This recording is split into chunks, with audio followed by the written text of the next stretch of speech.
Welcome back, students. Here we are on Chapter 8. We're talking about persuasive messages. So much like the bad news message, we're also going to follow the inductive format with the persuasive messages. Why? Because the recipient is going to be resistant to the message. We're trying to get them to buy something or to encourage them to take action on something, and they're going to be resistant. We want them to either to spend money or take action, and so we have to follow the inductive format where we're going to lead up to the main idea. So we're going to talk in this chapter about the AIDA format: attention, interest, desire, and action, and some specific sales strategies for your persuasive messages. 3 learning outcomes here. We're really going to focus primarily on the written persuasive message. You can probably guess that the best way to deliver a persuasive message is face-to-face. You're going to have all your media richness available, all your persuasive tools. For this class, for this assignment, you are going to write a written persuasive message.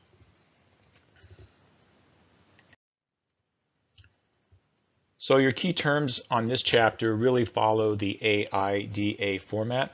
I should also mention there's some good examples of persuasive letters in Chapter 8, so please make sure that you skim that chapter and look at some of those examples before you attempt this week's writing assignment.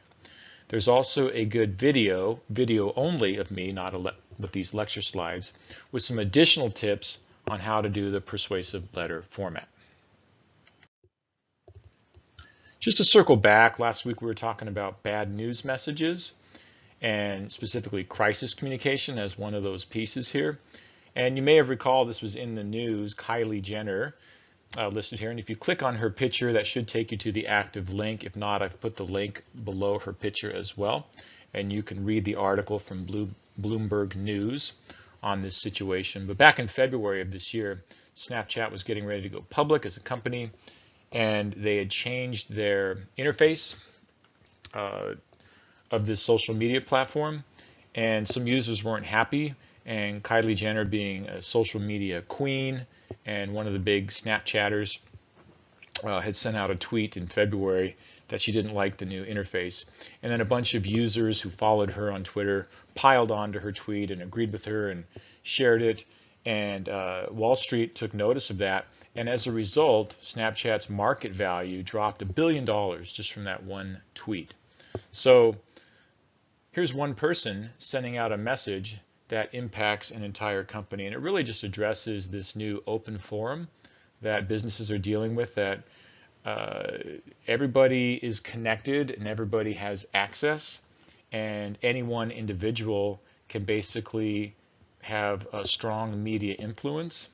And so businesses have to be hyper diligent and hypersensitive to their image, and particularly their digital image. So in this case, if you were Snapchat and you saw this tweet that came out from Kylie Jenner mentioning that she didn't like their new interface, and a bunch of users agreed with her, and it damaged their market value, how would you respond? What would you call this situation in the first place? Well, certainly it's crisis communication, right? So if we go back to the crisis communication model and look at those pieces, we want to apologize. In this case, I wouldn't necessarily apologize because the company hasn't done anything wrong.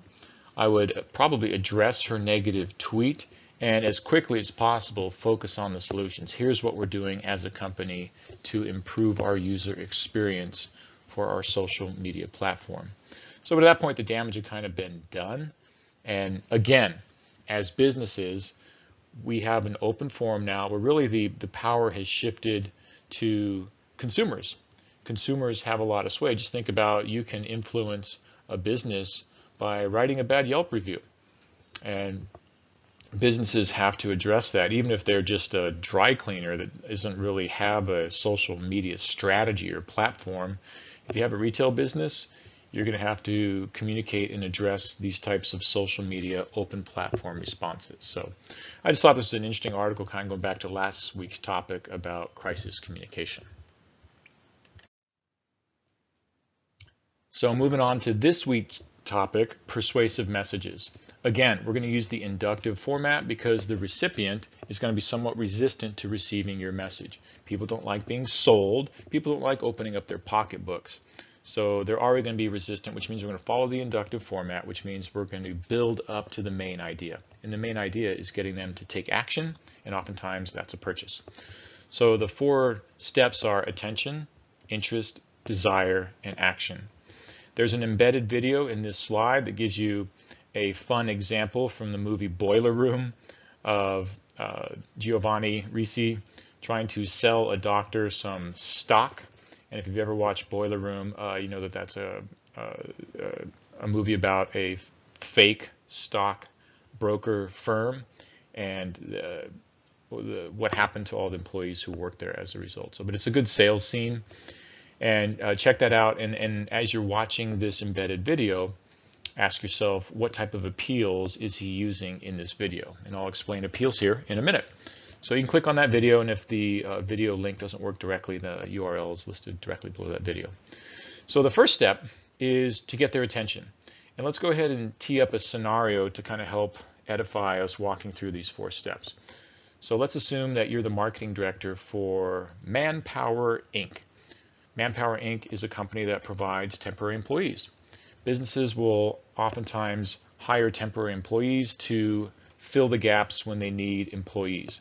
There might be a sudden increase in demand or more customers, and they need to simply have someone to answer the phones, or they might need some data entry if they're a tax company and they have to do all their year-end tax preparation. Or it could be even a company that needs additional labor for light construction or things of those nature. So these temporary employee firms can provide these employees on a short-term basis to companies who have needs when the employee isn't a highly trained, very specialized employee. They can hire these services. So let's assume that you're contacting businesses through a letter, trying to get more businesses to use your services. So you're going to write a persuasive letter. And the first thing you want to do in that letter is get the recipient's attention. Who's the recipient? Who are you going to send this letter to? Well, most likely the target audience is who's the decision maker for hiring temp employees in a company. Most likely that's probably an HR manager, human resources manager, or director. So you want to get a list of those people, and you can use something like San Diego Business Journal Book of Lists, which lists all the companies in San Diego and all of the key contacts for different departments in that company. And you get that list of people. So, and then now you're crafting your letter, and you're sending this letter out to these HR managers to promote your temp employee services. And the first paragraph, you want to start out by getting their attention. And the best way to do that is to ask a question. And the question that you want to ask is asking if the recipient has a problem that, by chance, your product happens to solve. So a possible attention-getting opening paragraph in the problem-solution format would be something along the lines of, are you tired of constantly recruiting and training new employees only to see them leave after 6 months? Consider Manpower Inc., where you have at-will employees that are pre-trained for a variety of functions. So in the attention paragraph, you want to ask a question, and it relates to how there's a problem that the target audience might have, and your product is the solution. So that's your opening paragraph, getting their attention, problem, solution. In the second paragraph, and this might actually be one or more paragraphs, or it could even be a series of bullet points, you're going to build interest. And the most common way of building interest is through making appeals. And the 2 most commonly used type of appeals in sales messages are logical appeals and emotional appeals. Logical appeals are all about, it's going to save you time, it's going to save you money, things along those nature. Emotional appeals are, it's going to make you look better, it's going to make you be more attractive, it's going to make you feel better about yourself, you're going to feel more powerful and confident. Those are emotional appeals. And most of the marketing messages that we see have a combination of logical and emotional appeals. If it's a more pragmatic, practical product, they're probably going to use a lot more logical appeals. If it's a more emotional-based product, like say perfume, then it'll probably have more emotional-based appeals. So, but marketing tends to use both. They might have some emotional appeals to get you get your attention, and then logical appeals to help justify you making that purchase. So going back to Manpower Inc., if we're looking at the interest section of our letter, we would want to use a mixture of logical and emotional appeals. A logical appeal would be something along the lines of, hiring Manpower Inc. is going to save you time with your spent on recruiting, interviewing, and training employees. Also, hiring Manpower Inc. is going to reduce your benefit costs. Since our employees receive benefits from our company, you don't have to provide any health benefits to these temporary employees. Those are logical appeals. But perhaps you also want to mix in some emotional appeals. Wouldn't you like to have less drudgery with new hire paperwork? Wouldn't you like to spend more time with your family? So those are examples of emotional appeals. Now, because this is a letter that you're writing to a business, we're probably going to focus primarily on logical appeals. So emotional appeals are more in the realm of consumer products and consumer marketing, but good persuasive messages have a mix of both. All right, so you've got the target audience's attention, you've got their interest through your appeals, and the next step is to actually get them to desire. So here you want to actually provide some evidence of the benefits. One common tactic for providing evidence of benefits is to have testimonies of folks who've had success with your product, or give some examples. Here's some businesses that have had great success with Manpower Inc., right? So providing some evidence of success that others have had by using your product. Attention, interest, we provided some evidence to help build their desire. The last step, the most difficult, is to actually get the customer, the prospect, to actually take action, take the next step. The first thing we want to do is we want to make sure that we're asking for the appropriate next step. If you think about Manpower Inc. and they're selling these temp employees, would our closing call to action be something along the lines of, pick up the phone and call our 1-800 number, and if you order 2 temps or more within the first 24 hours, you get 20% off. Is that it's certainly a call to action, but is it the appropriate next step? And if you think about an HR manager who's looking to contractually work with a temporary employee service company, they're probably not just going to pick up the phone and order some temps, right? They're going to want to meet with you. They're going to want to explain what their needs are. I need employees who are trained in data entry specifically. Do you have that? What do they cost? So the appropriate next step is to actually get a meeting. So you want to think about, as you're going for the close, the call to action, what is the appropriate next step? So in this case, your call to action is to actually schedule a meeting. So your action paragraph would be something along the lines of, listen for your phone, I'll be calling you next week to schedule time to meet with you to see how Manpower Inc. can meet your temporary employee needs. Okay, so that's the AIDA format.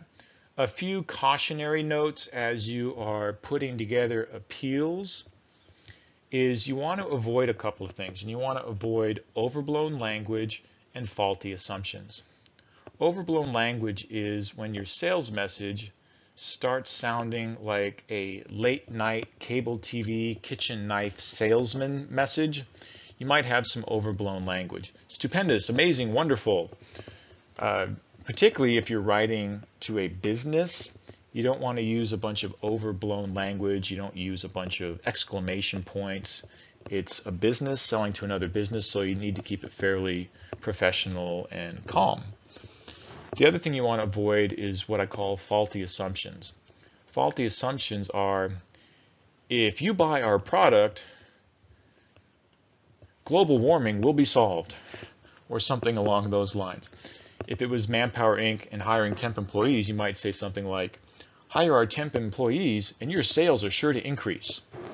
Or hire our temp employees and your profits are sure to increase. That's a faulty assumption. You're saying if you do A, you're going to get Z. You have no guarantee that if a company hires your temp employees, that's going to increase the sales of their company. You have no control over that. They're just having employees come in to do a certain task at that company. but that doesn't mean the company's going to increase their sales. It doesn't even necessarily mean that they're going to increase their profits. You might think, well, temp employees, you don't have to pay benefits, and that's less expensive, which would therefore improve their profits. Not necessarily. There's a lot of things that drive the profits of a company. So unless you're certain of the benefit that they're going to receive, be careful of having a faulty assumption. So what would be an appropriate assumption that you could list as a benefit? Something along the lines of, it'll reduce your time spent on hiring and training new employees.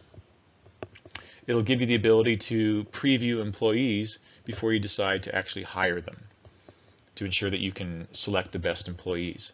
So those are appropriate benefits, but we don't want to use faulty assumptions where we get kind of into overblown language. So follow the AID format and avoid overblown language and faulty assumptions. Okay, so here's the AIDA format in outline form. So as you're building your letter, you can make sure that you've run through each of these 4 steps and you have paragraphs covering each of these components. So before you sit down to write your persuasive letter, you should probably have an outline with these main headings of attention, interest, desire, and action, and then jot down some points from the case study that I give you that you're writing for on evidence and appeals and other information that you can use that will help satisfy each of these 4 steps. So persuasion is a highly studied art form, and there's lots to it. Some of it is pretty basic. It starts with you really knowing who your target audience is, what's their unmet need, and what are some objections that might come up as you're trying to sell them your product, and you should anticipate those objections and have some rational and logical responses to those objections. Be clear on what the desired action step is, as I was mentioning with the Manpower Inc. example, and then have a unique selling point, what we call a USP. So what's going to separate you from the sea of sameness out there? So you need to have something as a point of difference that differentiates you from all the other competing products. It doesn't have to be much, but you need to have something that makes you a little bit different. So in the top right of this slide is you have a wonderful video from Robert Cialdini, who's wrote the book The Science of Persuasion. It's a classic, and he studied a bunch of shortcuts that people use to buy things, and this video covers the top 6 shortcuts, basically things that motivate us to buy things, like reciprocity. If somebody does something for you, invites you to a party, then you're going to feel like you need to invite them to your party when you have that. So some salespeople will give you something first and then ask for something later, and the concept of reciprocity will motivate you to want to respond. So go ahead and take a look at that video. And my question for you on this video, once you're done watching it, it's fairly short, is what persuasive shortcut has been effective in persuading you to buy something? For me, in looking at the video and the 6 shortcuts that they top line, I would have to say it's scarcity. They're about to run out of something. It's the last one. We're down to the only 3 remaining. If I ever see that on Amazon, like there's only a few left to ship, then that seems to kind of a short circuit and I have to buy that item. So it's a persuasion tactic that works for me. So go ahead and don't worry about class discussion on this. So that's actually for my regular on-ground class. So going back to attention, the first step, ask them a question, problem, and solution. And these are some other attention-getting techniques that you can use in this slide, like share your personal experience, a startling statement.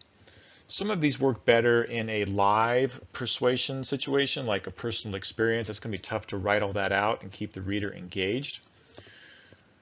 I remember when I wasn't much younger than you guys and I was finishing college and looking for a job, one of the companies that I interviewed for was Pizza Hut.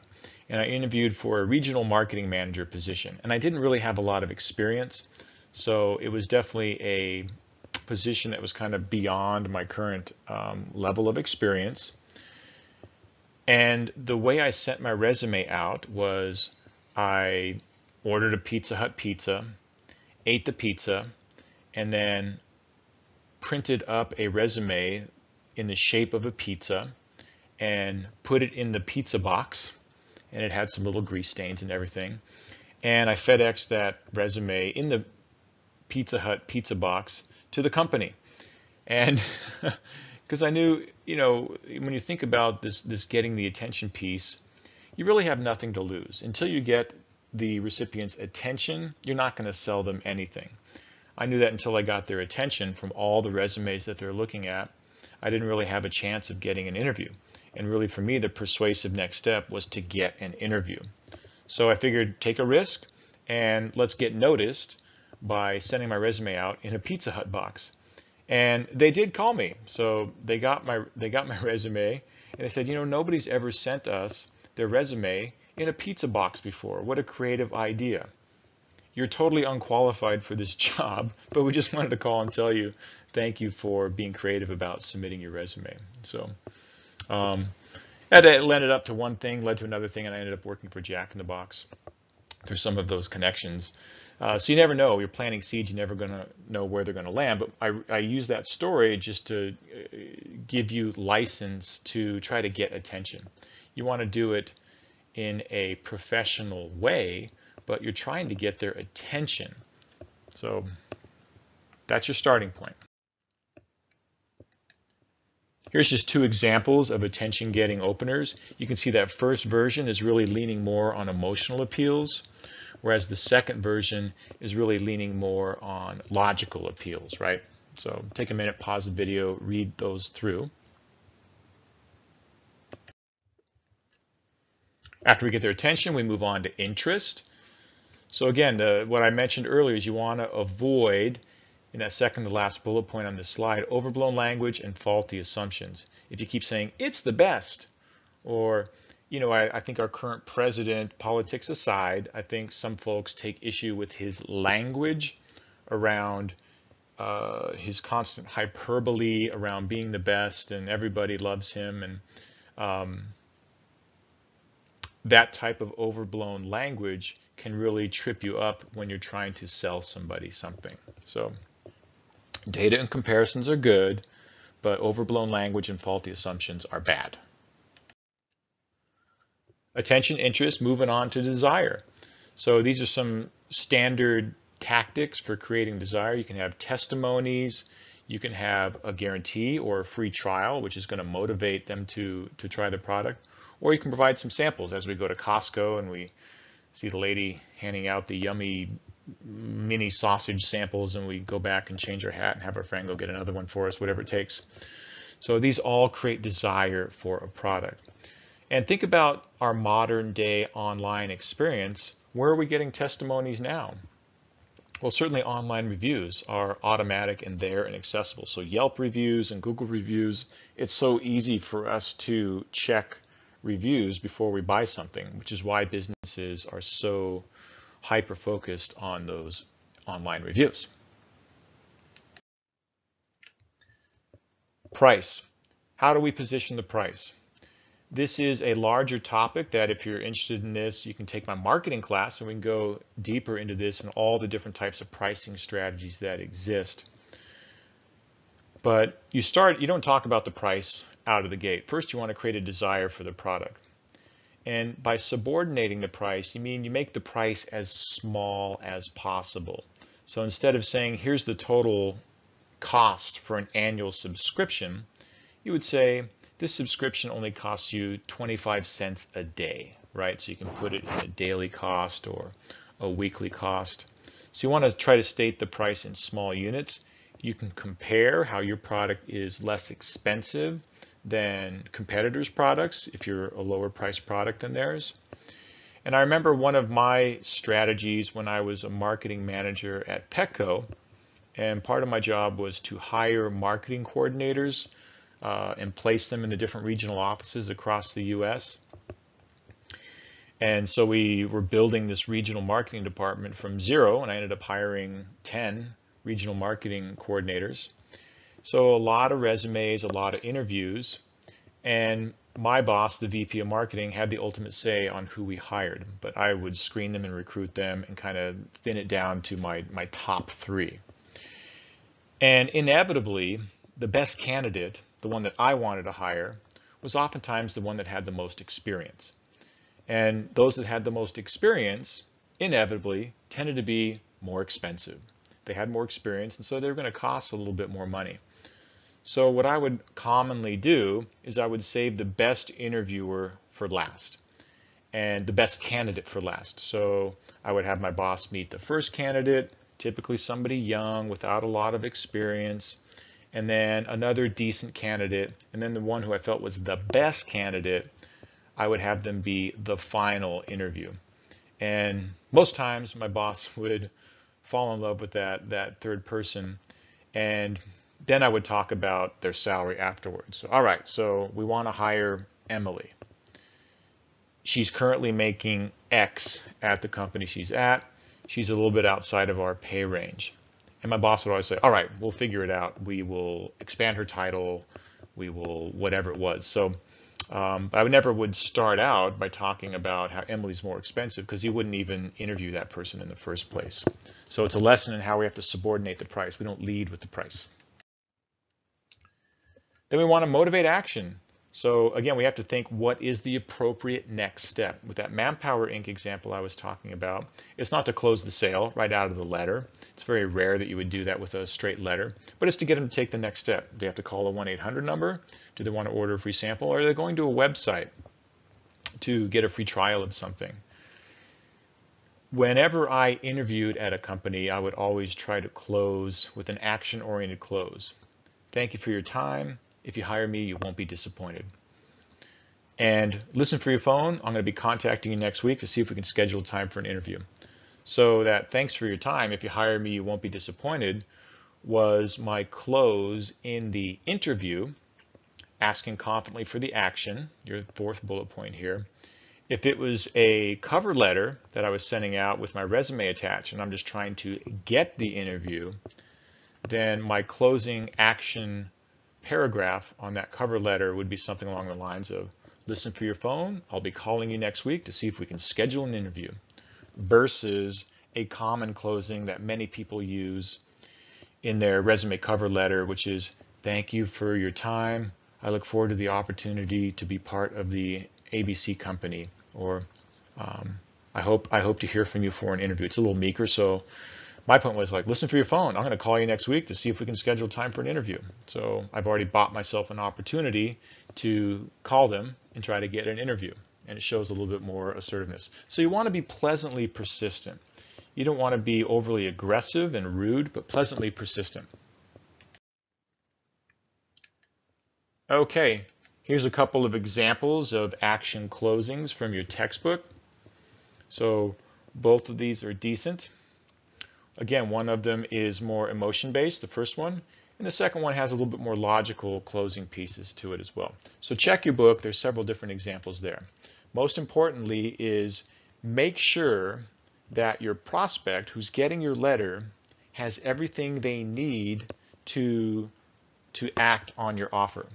You wouldn't want to write a beautiful persuasive sales letter and forget to give them your 1-800 number or your website or your email, whatever it is that you need them to close. So make sure they have everything they need to act. It's all included in your message. All right, so that's your persuasion lecture. Now there's a couple more slides where I'm going to give you some practice scenarios for your bad news message. So we're lecturing 1 week ahead of the assignment that you're doing. So this week, week 8, you have your bad news message assignment due. So make sure you watch the next 2 slides that follow the summary of this Chapter 8 lecture, because there's some scenarios that you can practice for the bad news message. So to wrap up persuasion, it's really about you influencing others to accept your point of view. It's not just customers, trying to get them to buy stuff. They can be internally within your company, trying to get a pay increase, trying to get your department expanded, just basically trying to sell your ideas within the company. So the AIDA structure threads through all of that, so practice it. I hope you use this and find some results in any of your persuasive tactics. Okay, so here's a good practice scenario for your bad news message. So let's go back. Kylie Jenner is back, and in this scenario, you own a high-end dress shop, and Kylie Jenner had purchased a dress from your store, and she wants a refund. So, however, upon receiving the dress back, it was clearly worn. So she had worn the dress, and you have a policy that states any returns on merchandise, the merchandise must be unused.